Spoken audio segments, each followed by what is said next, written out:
네, 안녕하세요. 오늘 이 시간에는 11장 불확실성 발음이 불확실성하의 의사결정. 자, 우리가 지금 관리학에서 얘기했듯이 큰 두 개의 맥락으로 지금 관리학에서 의사결정 부분과 성과평가 부분인데, 의사결정에서 이제 단기 의사결정, 장기 의사결정에서 지금 현재 우리가 단기 의사결정의 한 부분인 불확실성하의 의사결정, 장기와 단기의 차이점이 뭐냐면, 장기 같은 경우에는 우리가 설비 시설이나 이런 게 기간이 공사가 뭐 1년 이내 되는 게 아니고 1년 초과해서 공사 기간이 길어지는 이런 사업안에 대한 의사결정이 이제 장기 의사결정이고, 단기는 1년 안에 결정되는 건데, 그러면 우리가 이렇게 단기 의사결정을 할 때 전제 조건이 뭐냐면, 장기 같은 경우에는 설비가 아예 바뀌는 거잖아요. 그렇죠? 설비가 바뀌는 가운데 우리가 결정을 내리는 거고, 단기 의사결정은 단기다 보니까 설비의 변동이 있다 없다 없다는 겁니다. 뭐 공장을 새로 짓거나 아니면 기계 설비가 들어오거나 그러한 변동이 없는 가운데 조업도의 변동에 의해서 의사결정을 내리는 거죠. 차이점. 어떤 느낌인지 어떤 건지 아시겠죠, 그죠? 그래서 장기 같은 경우에는 아예 그냥 공장이 바뀌는 걸 생각하시면 되는 거고, 공장에 따른 인프라가 바뀌는 거고, 그 인프라가 바뀌는 가운데 이제 의사결정을 내려야 되는 부분이고, 단기 같은 경우에는 그런 인프라는 변동되지 않은 가운데 조업도가 불확실할 경우 어떻게 이제 우리가 의사결정을 내리냐, 이제 이런 부분에서 다루는 내용입니다. 자, 일단은 지금은 제가 이걸 일일이 타이핑하는 게 너무 힘들어가지고 교재랑 여러분 같이 병행을 좀 해야 되거든요. 교재 792페이지 보시게 되면은 불확실성하의 의사결정 부분을 다루고 있습니다.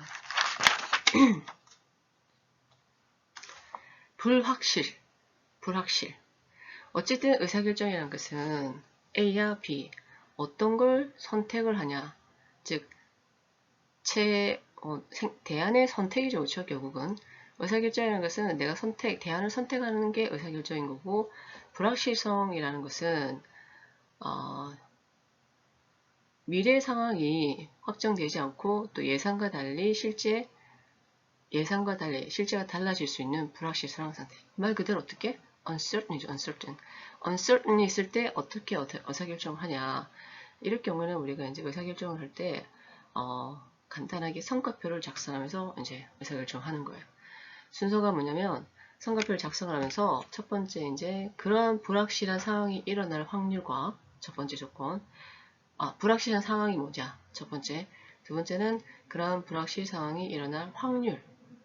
선택이 이제 우리가 대안이 있을 거잖아요. 그렇죠? 의사결정 자체가 일단 하나가 있는 게 아니고 두 개의 어떤 대안이 있다면 X1이 일어날 확률과 X2가 일어날 확률을 일단 결정을 하고, 세 번째 같은 경우에는 그래서 우리가 선택할 수 있는 게 뭐하냐, 어떤 걸 선택할 수 있냐, 네 번째 같은 경우에 결과값이죠. 그렇죠?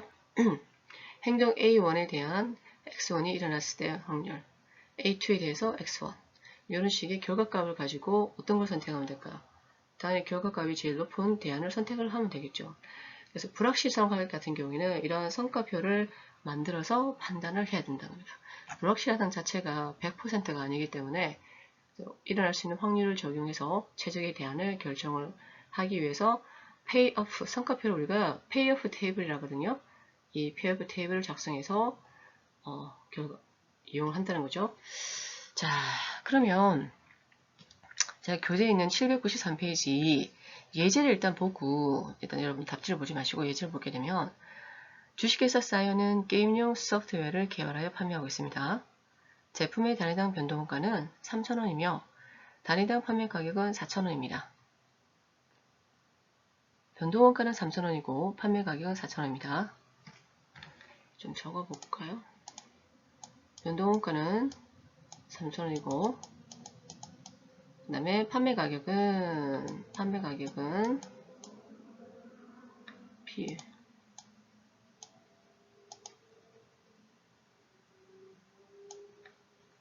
판매 가격은 4,000원이다. 그쵸? 프라이스 가는 게 낫겠다. 그쵸? 프라이스. 이 회사는 곧 개최되는 컴퓨터 박람회에 참가하려고 하는데 박람회 주간 기간에서 부스 임차료와 관련해서 다음에 두 가지 지급 방안을 제시했습니다. 첫 번째는 고정 임차료 8만원을 지급하는 것이고, 두 번째 방안은 고정 임차료 20만원을 지불하고 매출액의 10% 지급하는 거죠. 이 회사는 과거 경험 자료에 기초해서 소프트웨어 1000단위와 2000단위를 판매할 확률 각각 40%, 60%래.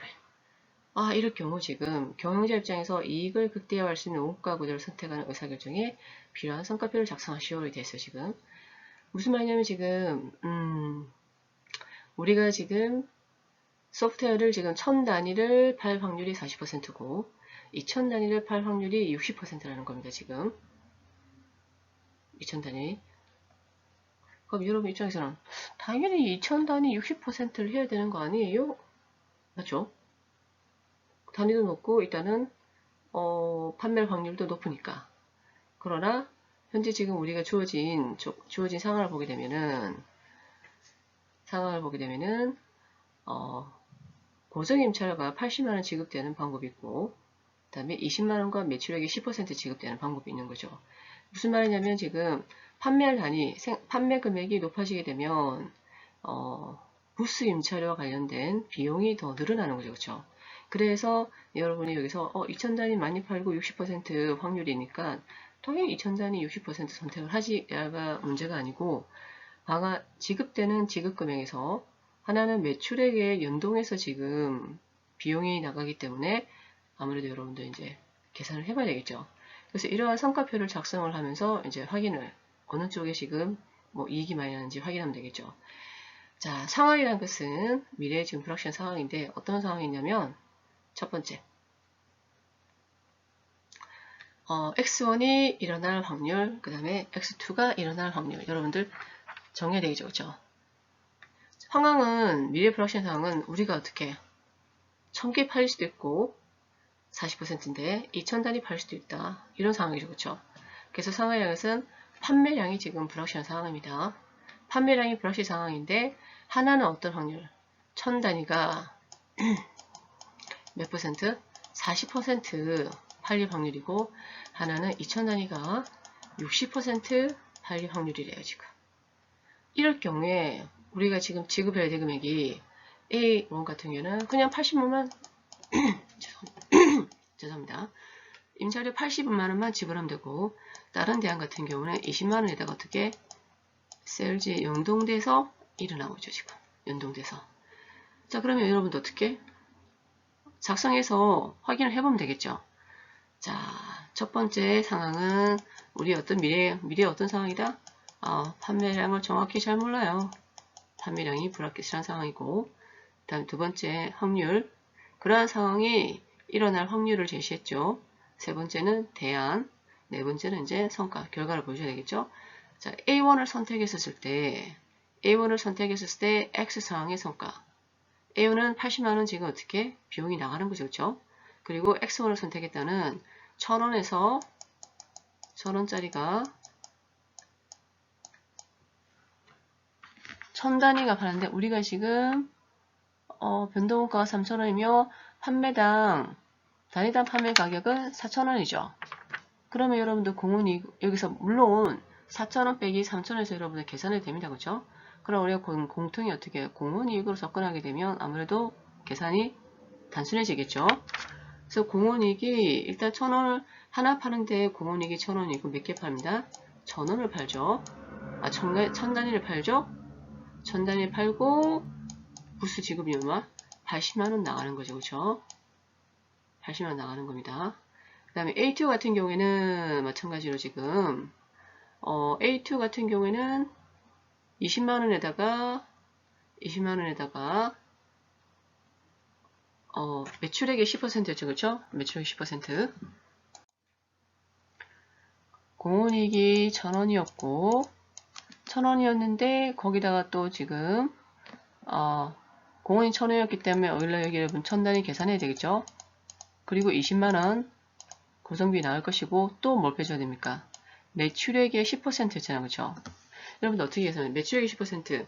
현재 지금 우리가 공원이익 기준에서 물론 4000개 곱하기 1000 또는 빼기 3,000개 곱하기 1,000. 지금 뭐랬죠? 제가 매출액에서 변동원가 뺀 금액이죠. 거기에서 10%.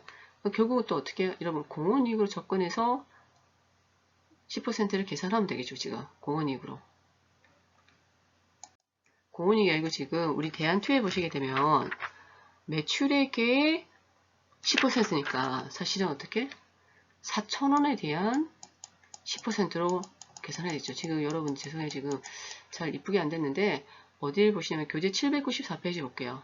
794페이지 보시게 되면 제가 지금 여러분들 이해하기 쉽게끔 앞에랑 연결되게끔 1000개를 자 공원이익 1,000원에다가 판매시장 1,000원이죠. 우리 이렇게 팔고 수수료를 얼마 지불하죠? 고정 부수료 20만원에다가 매출액의 40%였죠. 그렇죠? 아, 매출액 10%요. 10%인데 여러분 매출액 알 수 있어요?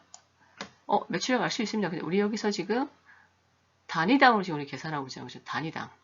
단위당 공원이익으로 계산을 하고 있다 보니 요것도 하나 어떻게 원래 매출액은 4,000원 곱하기 1000단위 하게 되면 400만원이겠죠? 근데 하나의 매출액으로 계산하니까 4,000원 곱하기 10%를 하게 되면 그래서 계산을 하게 되면은 얼마 나오냐면 600, 이렇게 계산하게 되면 40만원이 나오겠죠.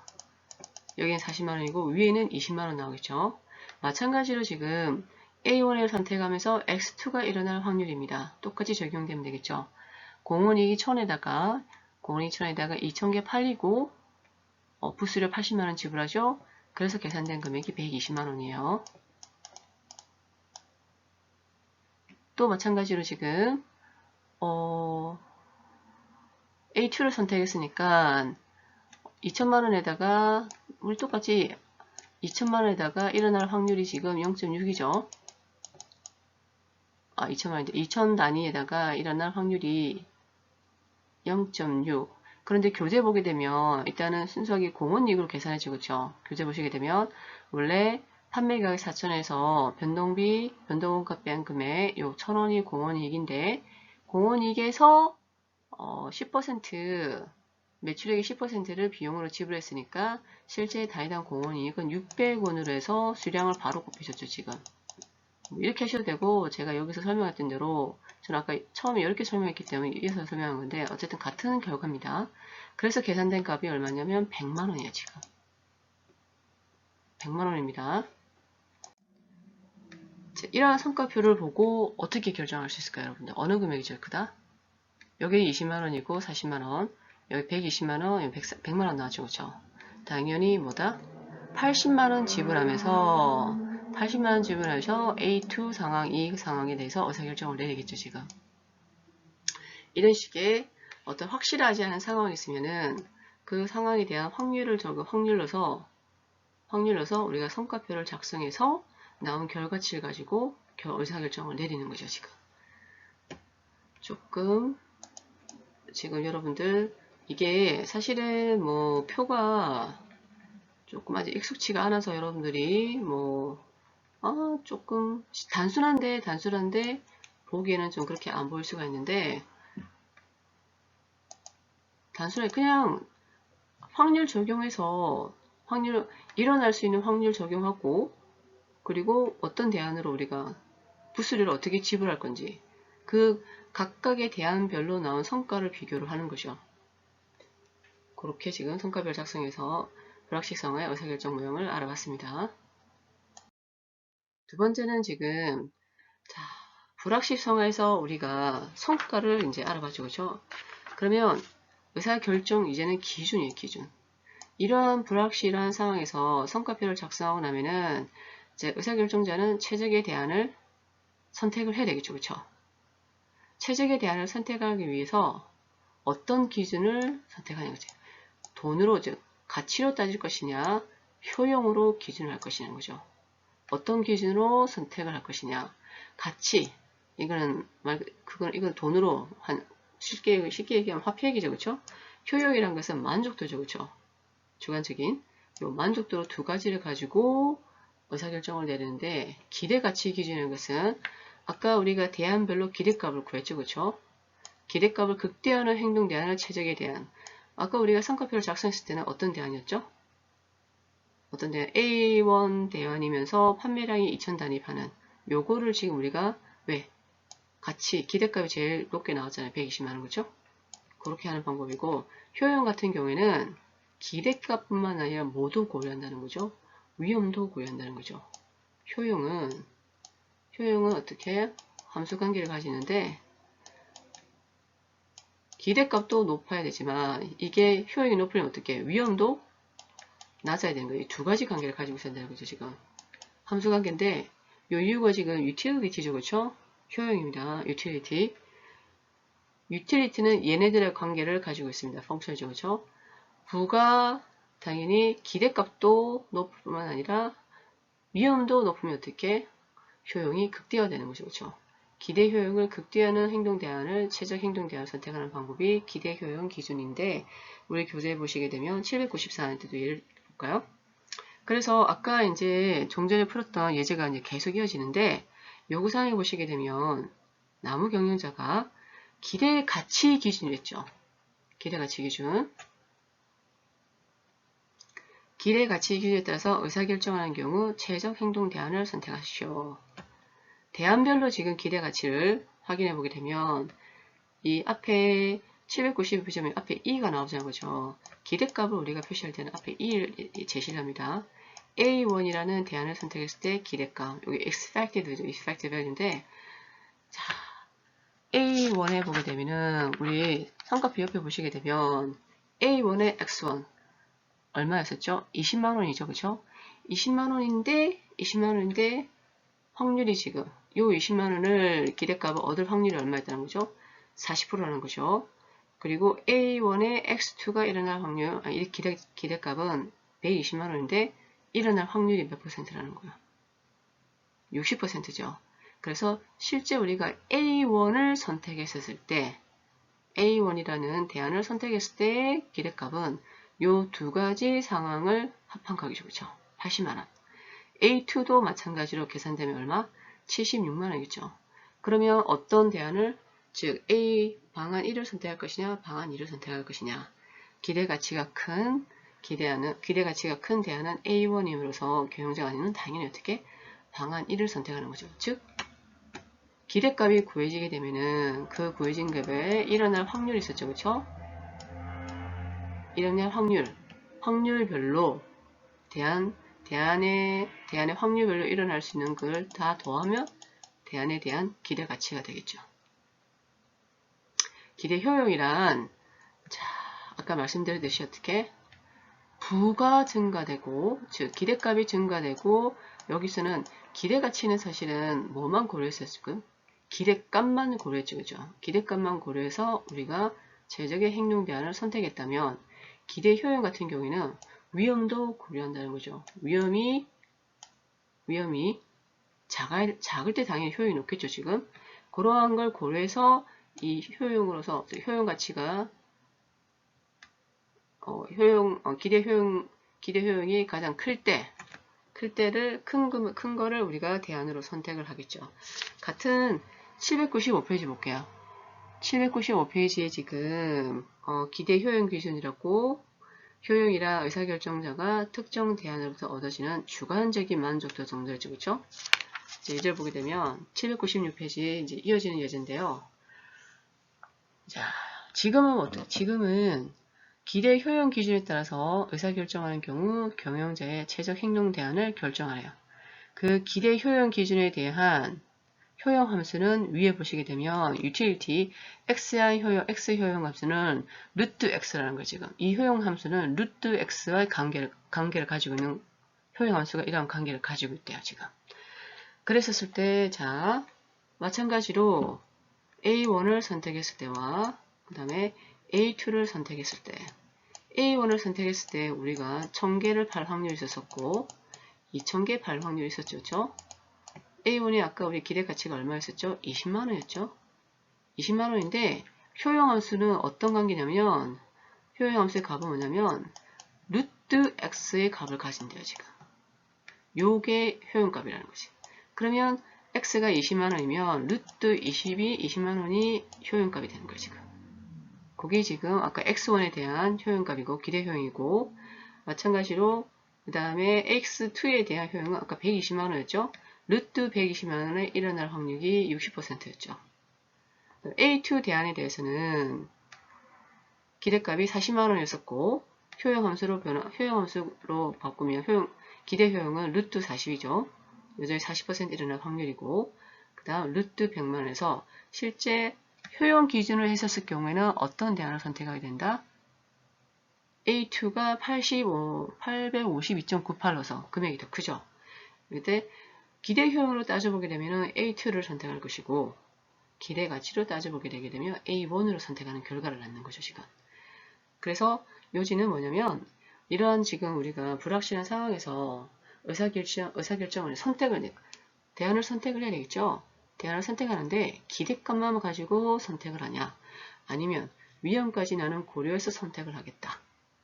두 가지 이제 기대값을만 보고 가장 큰 기대값을 가진 걸 선택하는 게 기대가치 기준이고, 가장 큰 기대효용이 가장 큰 경우에 선택을 하는 게 기대효용 기준이라는 거죠. 항상 기대효용 기준을 선택할 경우에는 그 효용 함수를 보여줘야 되겠죠. 왜? 주관적인 거니까. 이 사람 같은 경우, 나는 내 경영자 같은 경우에는 이 경영자 같은 경우에 효용을 어떻게 루트 x라는 거죠. 루트 x의 효용 함수를 가지는 거고, 다른 사람 같은 경우에는 다른 효용 함수를 가질 수 있는 거죠. 그래서 796페이지 보시게 되면은 박스에 지금 정리를 좀 해놨죠. 주의할 점은 의사결정자가 위험 회피형 효용수를 가지는 경우에 의사결정자의 기대 효용을 극대화시키는 행동 대안과 기대가치는 극대화시키는 행동이 다를 수 있다. 위험 회피 같은 경우에는. 3번 같은 경우에는 이제 완전 정보 기대가치입니다.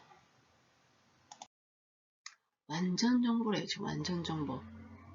여러분이 정보는 들어봤지만 완전 정보는 들어보셨나요? 뭐 당연히 perfect information이라고 하는데 왜 완전 정보라는 걸 얘기를 할까요? 그럼 완전 정보가 있다면 당연히 불완전 정보도 있겠죠. 완전 정보가 있다면 불완전 정보가 있는데 두 개의 차이점은 뭘까요? 완전 정보는 여기 797페이지에 보일 때도 같이 완전 정보라는 자체가 뭐냐면 모든 게 확실한 거죠. 즉 정보를 내가 다 가지고 있는 거. 정보를 내가 다 가지고 있는 상태에서 의사결정을 내리는 거죠. 완전 정보. 정보를 다 듣고 나서 그래서 어떻게 불확실성이 있다 없다? 없는 거예요. 지금 없는 상태에서 내가 내리는 결정인 거예요. 지금. 그럼 불완전 정보라는 건 뭘까요? 당연히 불확실성이 존재한다는 거죠. 그렇죠? 자, 그러면 완전 정보의 기대가치란 건 뭘까요? 불확실성이 다 제거된 모든 정보를 다 가졌을 때 증가한 기대가치, 즉 기대가치의 증가물이에요. 사실 완전 정보라는 게 우리 뭐 핵심 CEO 외에는 CEO가 그러니까 현실에서 봤었을 때 누가 완전 정보를 가지고 있을까요? 그런데 또 완전 정보가 경영자가 가지고 있다라고 얘기할 수 있겠지만 또 사실은 뭐 어떤 상품이든 제품이든 그 제품에 대한 디페이크 이런 걸 경영자한테 보고가 잘 안 될 수도 물론 안 되면 큰일 나겠지만 뭐 just in time 그러니까 즉각 보고가 될 수 있냐 아니면은 좀 지연해서 보고가 되냐 이 차이점이 보고는 되겠죠. 그런 식의 지금 정보가 있는데 무슨 말이냐면 실제 우리 현 세상에서는 완전 정보를 가지는 거는 쉽지가 않다는 거죠. 지금 무슨 말이냐면 현 세상에서는 불확실한 정보는 있다는 거죠. 불확실한 상황에서 우리는 의사결정을 내린다는 거죠. 그런데 만약에 그런 불확실 상황이 모두 제거된 상태 완전 정보하에서 기대가치, 완전 정보에서 기대가치가 있다면 그러면 우리가 불확실성에서 기대가치가 있을 거죠. 이 두 개의 차이가 결국은 뭐다? 내가 완전 정보를 얻음으로써 증가한 기대가치의 증가분이라는 거 아시겠죠? 그러니까 완전 정보의 기대가치가 불확실한 상황이 전혀 없는 해소가 된 상황에서 내가 내리는 상황에서의 기대값이 아니고 여러분들 완전 정보는 현재 우리 현 세상에서는 불완전한 정보에서 우리가 기대값을 계산하는데 계산을 하죠. 그렇죠? 그게 이제 기존 정보의 기대가치인 거예요. 그런데 불확실성이 다 제거된 상태에서 우리가 기대값을 계산할 수도 있겠죠. 당연히 차이가 있겠죠. 그 해소된 불확실성화에 따라서 그 차이를 우리는 완전 정보의 기대가치라고 부르는 거예요. 즉, 그 기대가치 증가분을 완전 정보의 기대 가치라고 하는 겁니다. 약간 여러분들 의미를 잘 해석해야 됩니다. 기대값이 아니에요.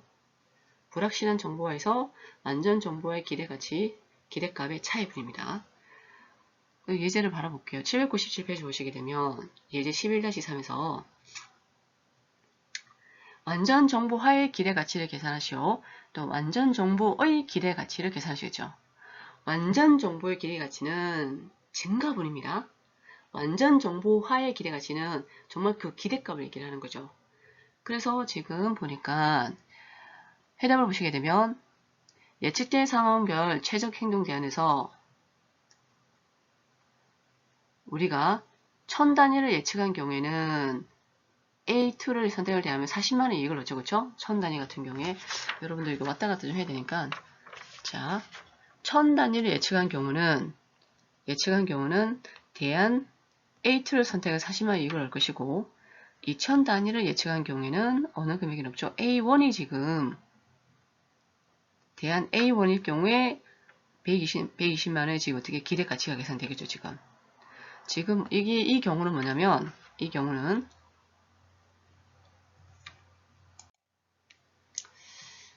여러분들이 조금 헷갈릴 수도 있겠다는 생각이 들고 있는데요, 지금 요구사항에서 지금 보면 완전 정보화의 기대 가치였거든요.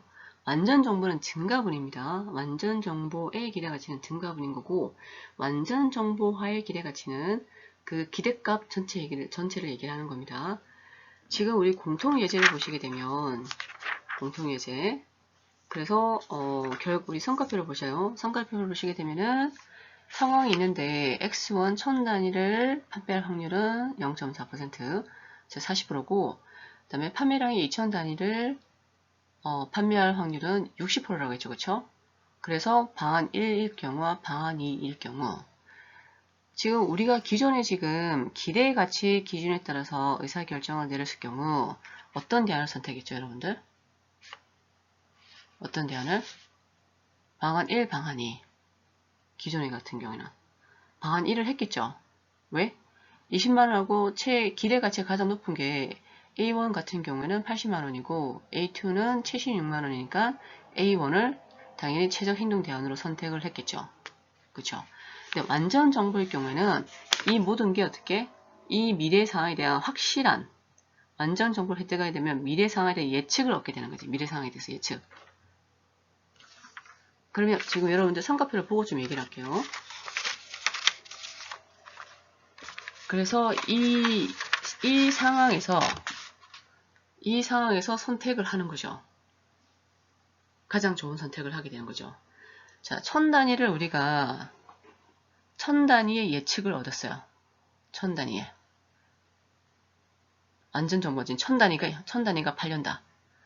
1000단위가 팔린다는 확실히, 그러니까 완전 정보를 얻었다. 즉, 불확실성이 1000단위가 팔린다는 정보를 듣고 나서 여러분들 어떤 걸 선택을 하겠어요, 지금? A1을 선택하겠어요? A2를 선택하겠어요?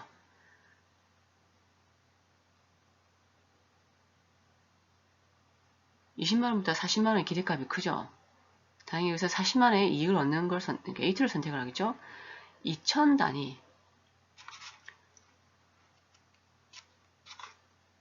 2000단위가 판매되는 걸 예측을 정보화에 완전 정보를 획득해서 완전 정보를 얻어서 2000단위 상황이 일어난다고 생각했을 경우 어떤 걸 선택을 하겠어요, 여러분들? A1이겠죠, 당연히.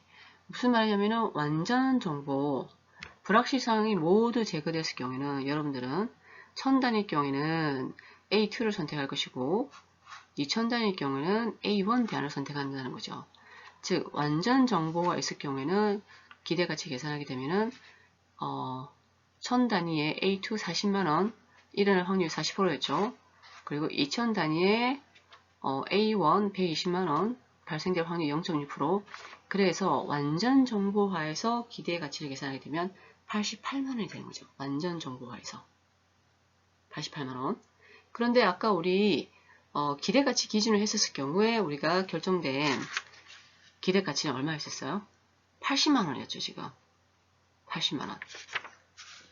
지금 그래서 완전 정보화의 기대가치가 88만원이고 기존 정보화의 기대가치가 80만원, 우리 기존 정보에서 80만원이고 완전 정보에서는 88만원을 선택을 했겠죠. 요 차이나는 8만원을 우리가 뭐라 부른다?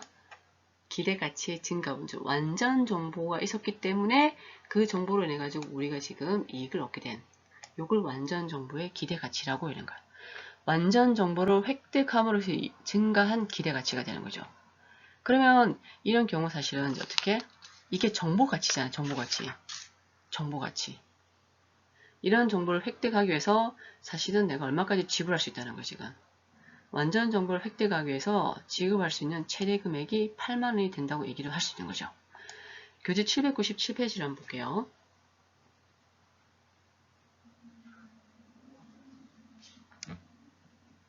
불확실성 하에서는 이제 정보가 부족한 상태에서 이루어지기 때문에 의사결정자인 경영자는 어떻게든 새로운 정보를 더 입수하고자 해서 최대한 지금 어떻게 격차를 줄이려고 하는 거죠. 정보를 더 입수해서.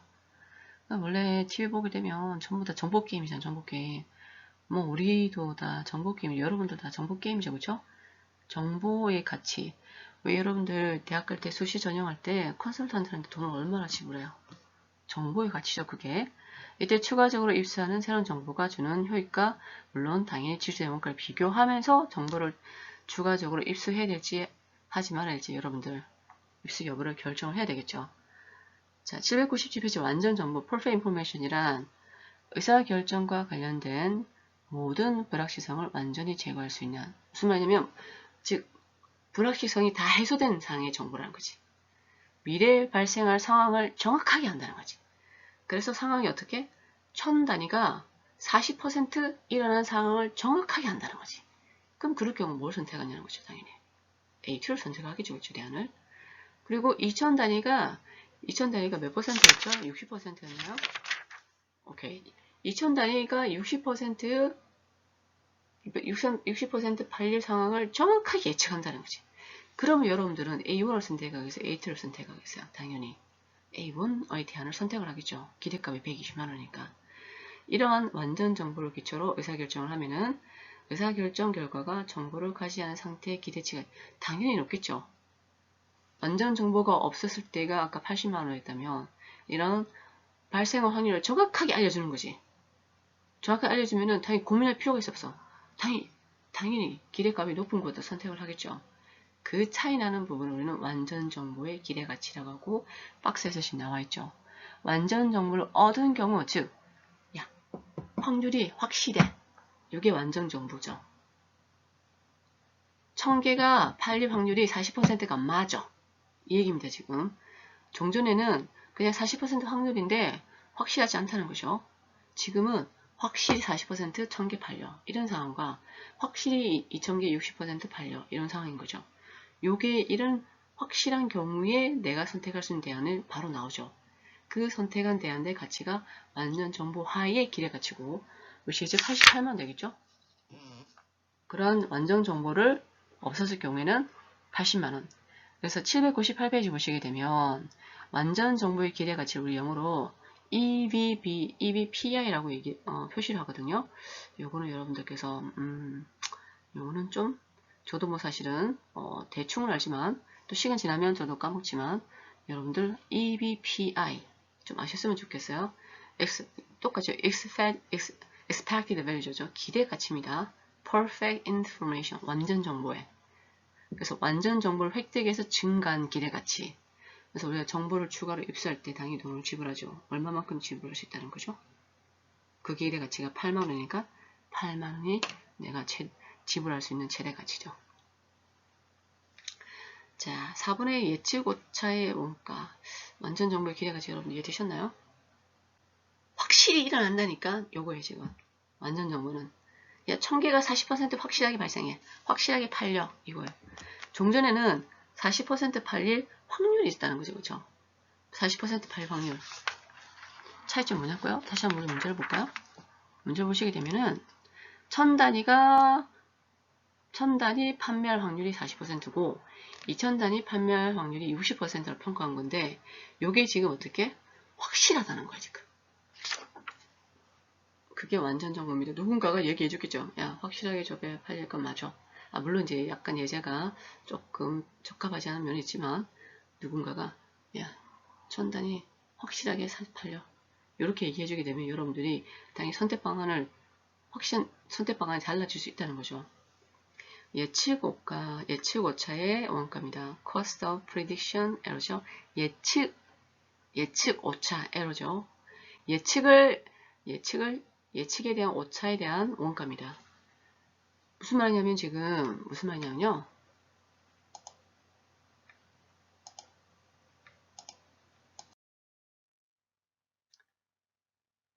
주어진 상황의 최적 대안인데 대한, 못하네요. 결과와 실제로 선택된 대안으로 인한 결과의 차이.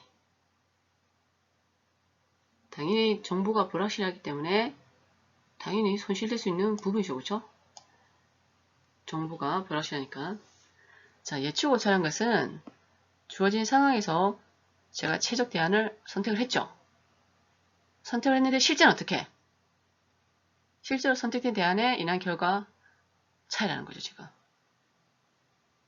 상황에서 내가 최적 대안을 선택을 딱 했는데 실제 의사결정, 실제로 선택된 대안으로 인한 결과의 차이.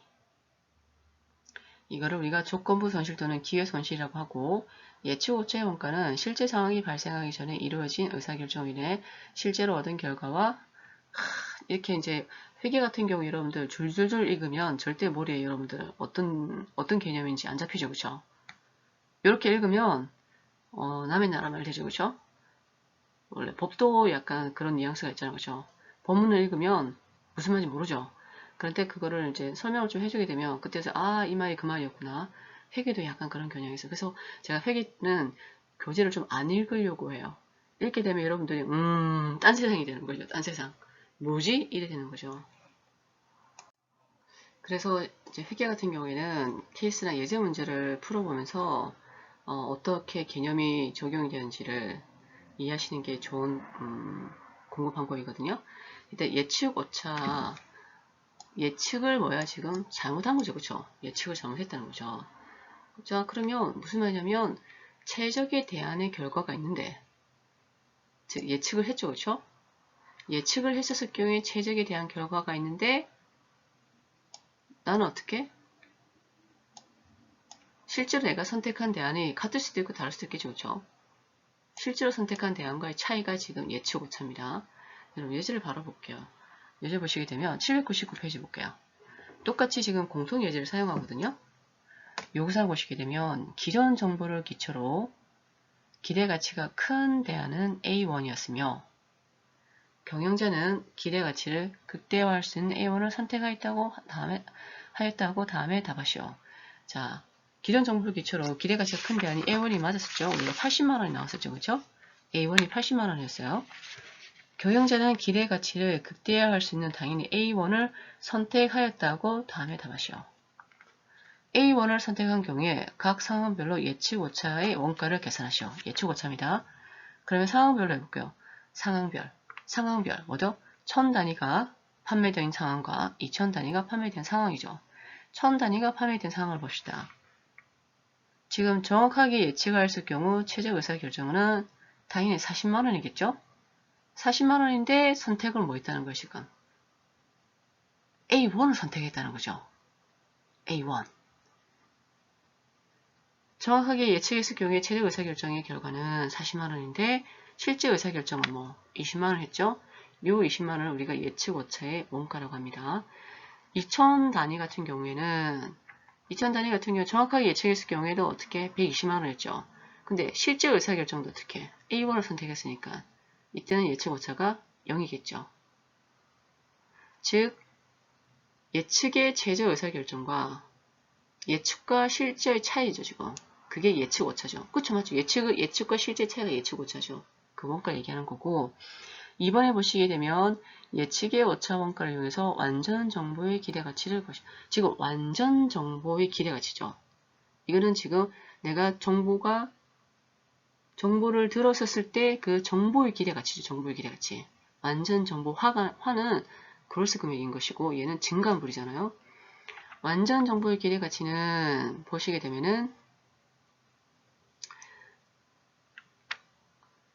자, 상한 1000단위로 판매했을 경우에는 20만원만큼 예측오차가 차이 났었죠.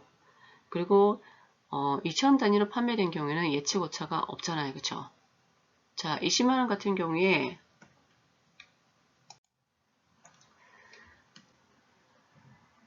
완전 정보의 기대 가치는 증가분야죠. 그죠? 완전 정보를 인해 가지고 얻을 수 있는 증가분야인데, 완전 정보를 획득해서 증가한 기대가치를 우리는 완전 정보의 기대가치라고 하는데, 여기서 지금 예측오차의 원가가 왜 나왔을까요? 지금 예측오차 원가에서 지금 완전 정보의 기대가치를 구해내요. 지금 예측오차 예측오차 자체가 지금 내가 예측해서 최적에 대한 거 실제의 차이잖아요. 그렇죠?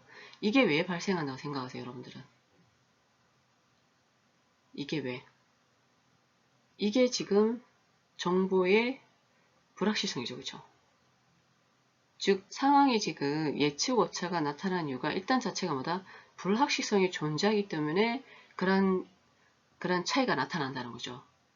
불확실성이 존재하기 때문에. 그러면 여러분들 이런 불확실성을 해소하기 위해서 우리가 지급을 하겠죠. 추가적인 정보를 얻기 위해서.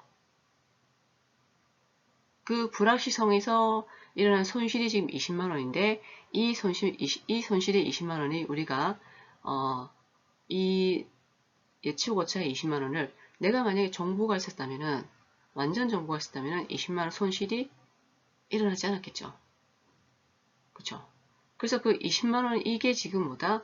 즉 동전 양면적 예측 오차와 지금 완전 정보의 기대 가치는 붙어 있는 거죠. 그죠? 한쪽으로 봤을 때는 차이지만 실제와 예측에 의해서 우리가 최적의 대안을 선택을 한 거와 실제의 차이가 예측 오차인데 이 예측 오차의 차이는 결국은 뭐다?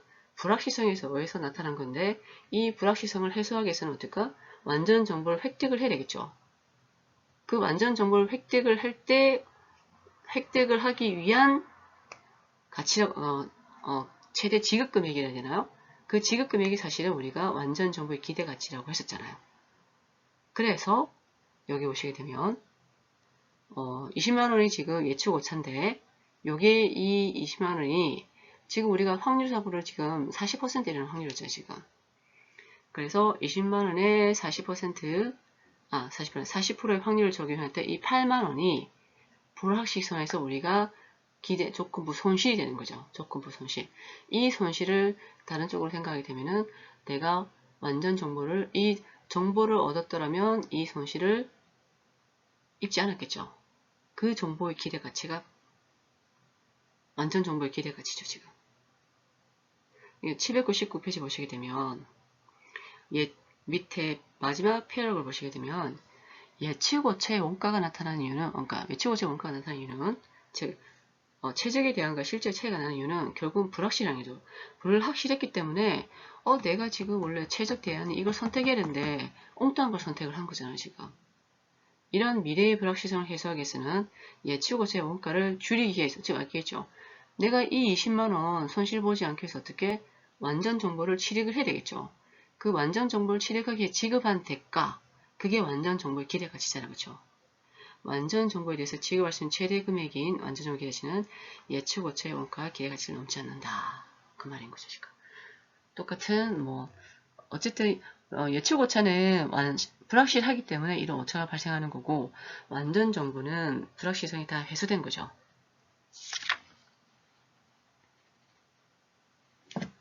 그래서 예측 오차의 원가 기존 정보에서 최저가를 구한 다음에 확률을 적용하면 된다.